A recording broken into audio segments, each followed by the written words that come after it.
Weekend হোক বা কোনো ছুটির দিন কিংবা হঠাৎ করে বাড়িতে অতিথি চলে এলে আমরা সবসময় ভাবি একটু স্পেশাল কিছু বানানোর কথা।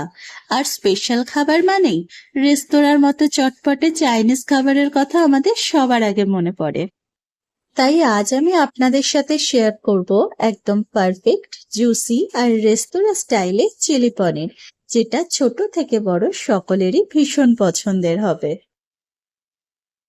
এটা রুটি, পরোটা বা ফ্রাইড রাইসের সাথে খেতে জাস্ট অসাধারণ লাগে।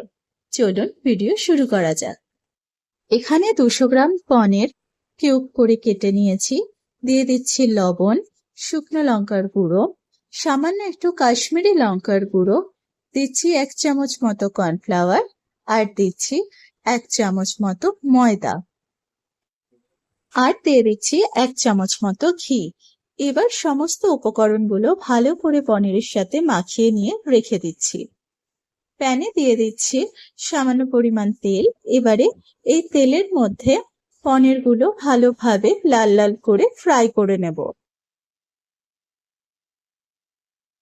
পনির ভাজা হয়ে গেলে পনির উঠিয়ে নিয়ে ওই তেলেই দিয়ে দিচ্ছি কুচিয়ে রাখা রসুন আর কুচিয়ে রাখা কাঁচা লঙ্কা।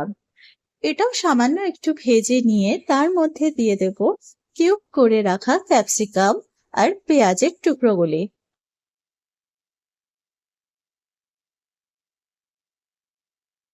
এখানে ক্যাপসিকামও নরম হয়ে এসছে আর পেঁয়াজেরও কালার চেঞ্জ হয়ে এসছে। এই পর্যায়ে এখানে মিশিয়ে দিচ্ছি কুচিয়ে রাখা টমেটো। টমেটো নরম হয়ে আসলে এখানে দিচ্ছি 1 চামচ মতো ভিনেগার, 2 চামচ সয়া সস, দিচ্ছি টমেটো কেচাপ, আর দিচ্ছি চিলি সস। ঝাল নিজেদের পছন্দ মতো কম বেশি করে নেবেন। সমস্ত উপকরণ 2 মিনিট নাড়াচাড়া করে নিয়ে এর মধ্যে মিশিয়ে দিচ্ছি ভেজে রাখা পনিরের টুকরোগুলি। এটা দিয়েও একটু নাড়াচাড়া করে নিলেই কিন্তু রেডি আমাদের চিলি পনির।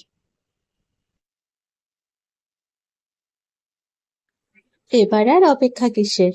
এবার শুধু গরম গরম রুটি, পরোটা বা ফ্রাইড রাইসের সাথে পরিবেশন করার পালা। ভিডিও ভালো লাগলে লাইক শেয়ার করবেন আর আমার চ্যানেলটি সাবস্ক্রাইব করে দেবেন। Bye bye.